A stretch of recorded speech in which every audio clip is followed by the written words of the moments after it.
Well, here it is, day 4 already. Are you ready for day 4? I hope I am. I just worked all night. It was a Sunday night, and I did really well. I made a killing out there. I did an excellent. But we're not talking about that. We're not talking about that. We're in good spirits. I came home, relaxed for a while, had something to eat, and now that I've had something to eat, I'm going to wash down and cleanse my palate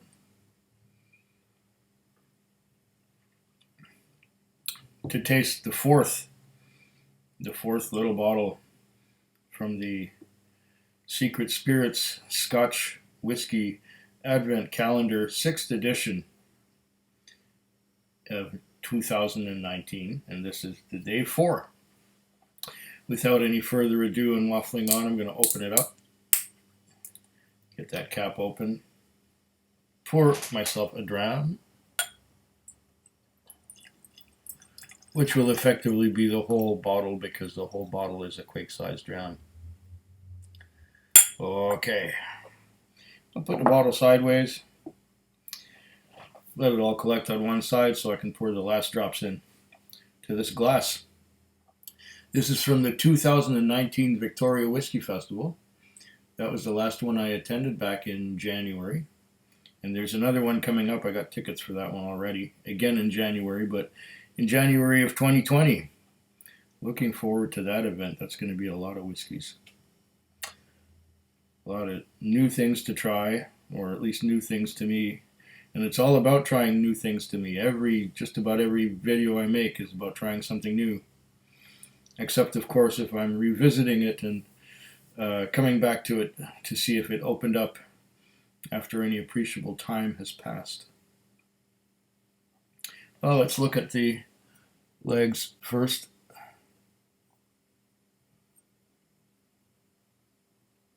Oh, they be coming down pretty good. Now there are secondary drops forming.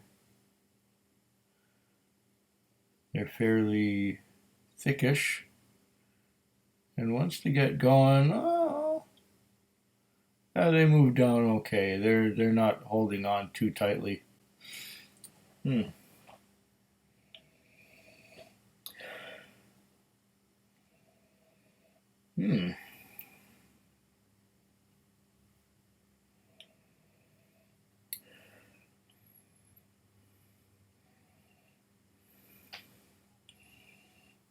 It's malty. And even though it hasn't done any opening up yet, I'm getting those Vicks cough drops, the cherry ones. Dark fruits seems to be artificial, like the Vicks cherry cough drops. But that's just the first sniff. That doesn't say much. It usually takes a minute or two before I start getting really good aromas out of it. But that's part of the fun, exploring it as it's opening.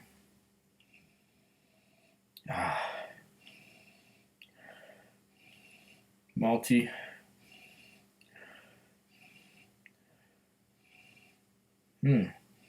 Something sweet too.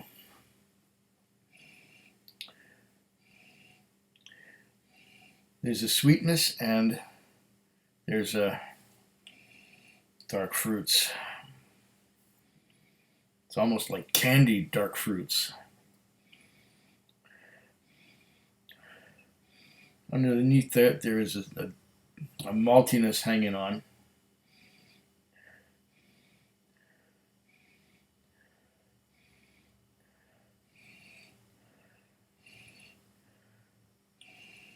Maltiness, dark fruits, sweetness.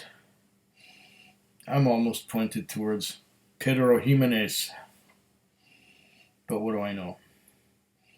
There's some kind of a winey, sweet overcoat on this. I can't get down to the distillate that it's covering up. The alcohol is not overly forward.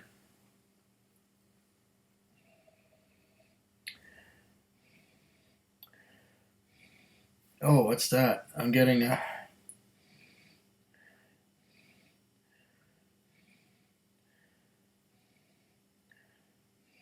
Why, this is intriguing. I'm getting a vanilla note that's kind of shining through the whole thing right now.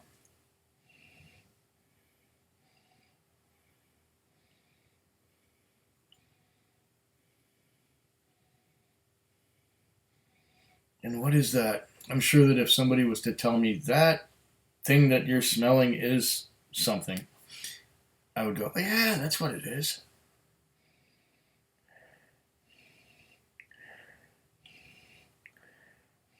It's nutty. It's almondy. Marzipan. It takes me a while, but I get there. Okay, we got sweet, dark fruits. We got some vanilla, some marzipan. What else? These blind tastings are so much fun because you never get them exactly right. I guess I can. The part that I can get right is the alcohol by volume.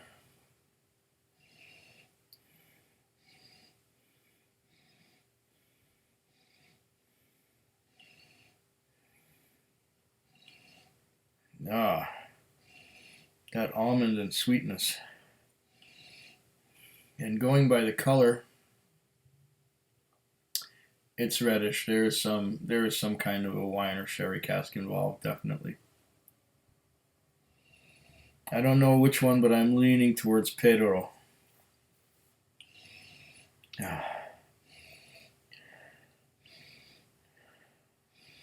Yeah, wouldn't be surprised if this is another blend like yesterday's blend. I'm thinking the ABV is around 43, 44. I doubt it's more than 46%. Just going by the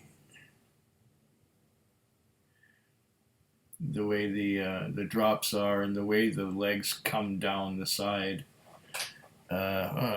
Somebody sent me a message or a comment or something. I will have a look at that shortly after I finish with recording this video. I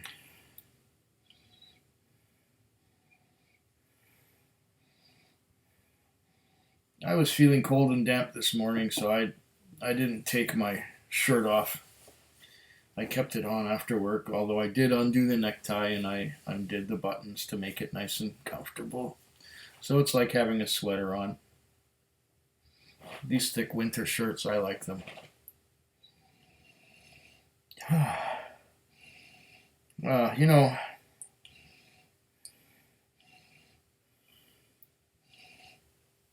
the type of sherry I'm getting here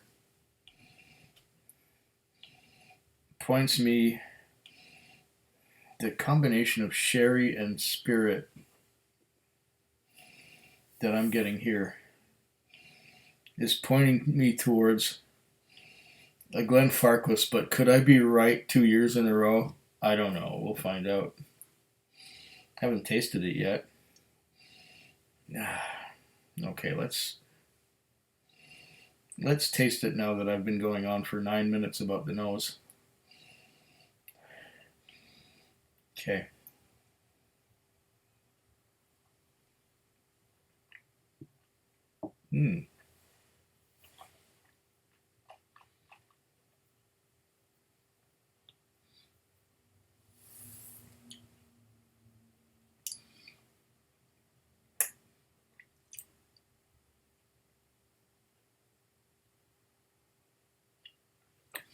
Very mouthwatering.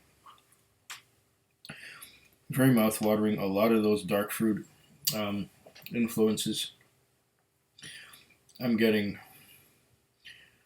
um, raisins, prunes, um, red wine, almost yeasty. That's not a bad thing, necessarily. dry red wine. Oh, do that again with a second sip. Initially, it's so mouthwatering. It just hits you like boom, mouthwatering before you swallow it, before anything else. While it's in my mouth, that could feel the saliva coming up from the sides.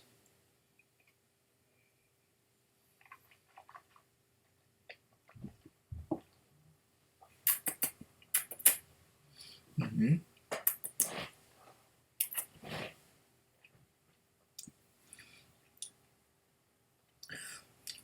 Mm. Really coats the mouth. A sherry coating, a thick sherry coating,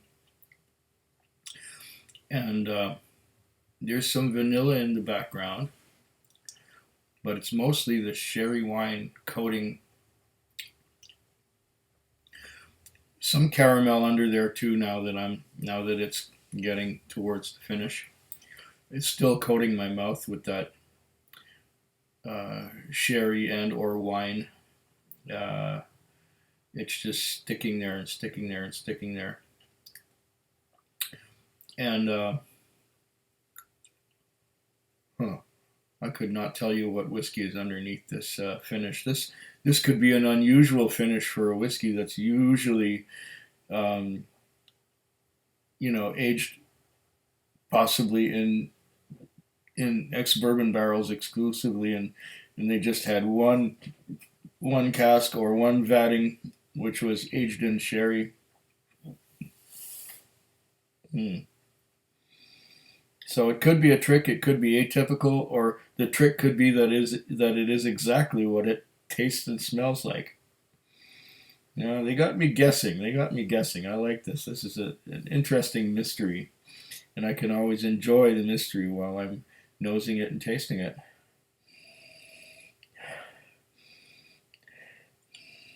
Ah, this is really good. I think so far this sixth edition Secret Spirits Whiskey Advent Calendar is already better than last year's. But it could be also that I have a little more experience than I had a year ago. Don't forget that I've only been serious about starting to taste and enjoy whiskey. Like, I mean, I enjoyed whiskey before without knowing anything about it, but it's only been, you know, 5 years since I started getting into it. So, what is it, a 40-year apprenticeship? I'm still new at this. So, if I got another year of experience, that's 1/5 of my experience I have I have 25% more experience than I did a year ago. Let's put it that way.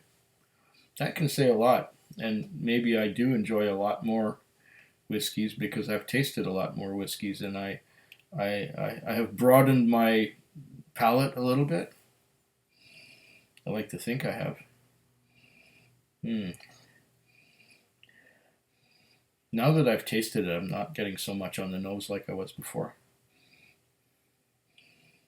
But let's do it again.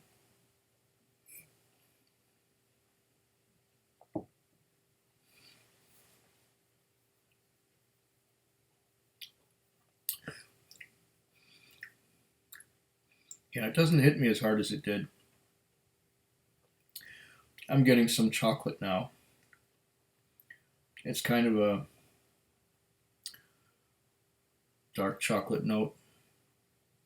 Not overpowering, it's just that dark chocolate note that comes in with the dark fruits from the cask. I'm guessing that if this was finished in a cask of sherry, that the cask was made of American oak, just because it doesn't seem to have that same bitterness that I often get from European oak. That would be the Quercus robur, rather than the Quercus alba, and this is probably Quercus alba with sherry put into it to season the cask. But you know what? I could be just speculating, and I could be just talking through my hat, which I'm not wearing right now. But I could be just bullshitting you the whole time. It's a high probability because I don't know exactly what it is that I'm talking about. But so far, it's good.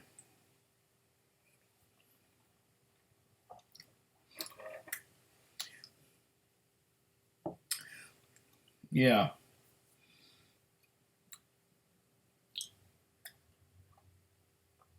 There's some of that, dark fruits again with a little bit of vanilla, which would point towards ex bourbon, and a little bit of.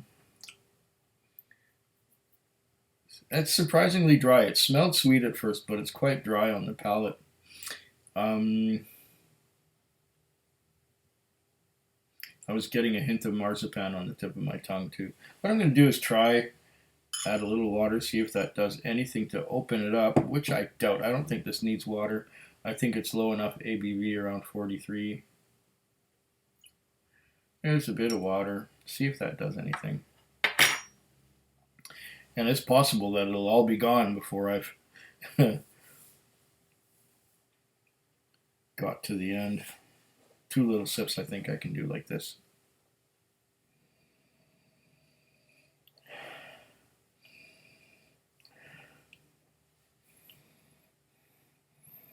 Okay. The bit of water has taken away from the dark fruits and the sweetness. It's brought out a little more maltiness.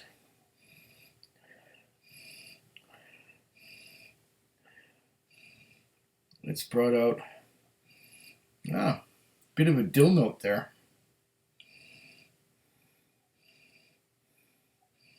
Bit of a. I'm getting more marzipan than I did before. And I'm getting more vanilla than I did before. Quick taste.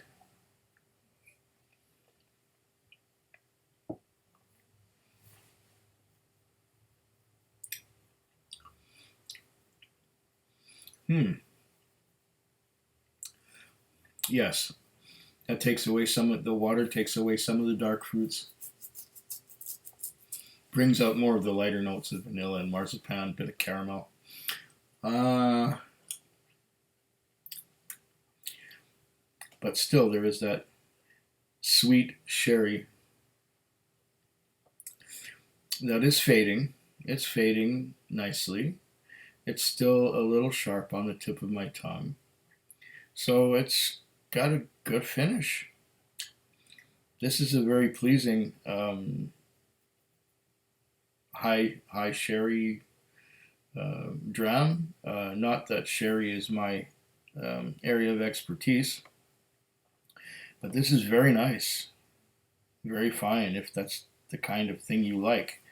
Um, I preferred yesterday's. Uh, what was it called? Not Stronach. I have a Stronach there, but this is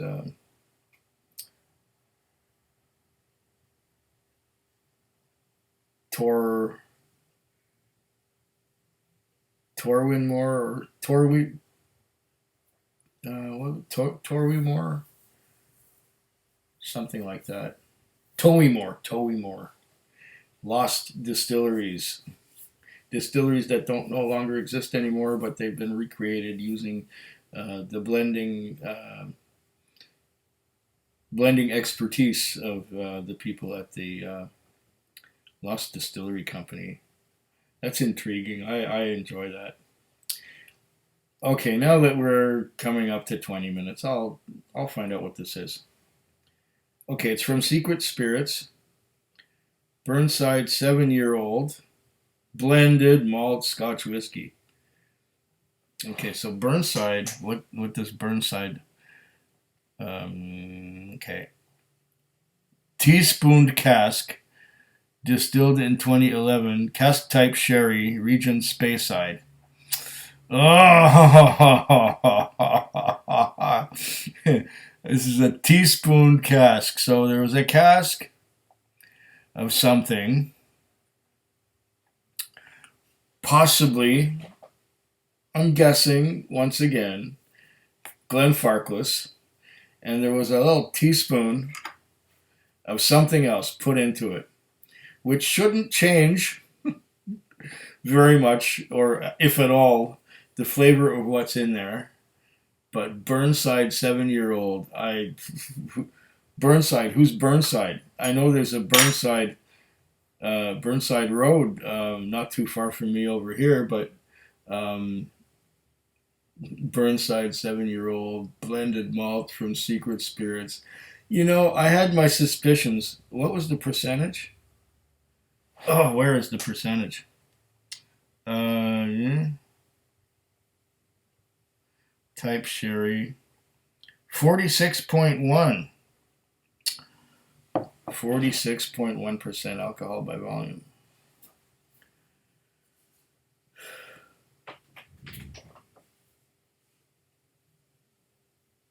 $46.1. That could also be Glendronach. Very nice. 46.1. I was guessing around 43, but didn't I say at one point between 43 and 46? Somewhere like that. Another blended malt. Oh, you tricky people, you. Very tricky people. Burnside. I like it. It's nice. Not as nice as the Tollymore, but it's nice.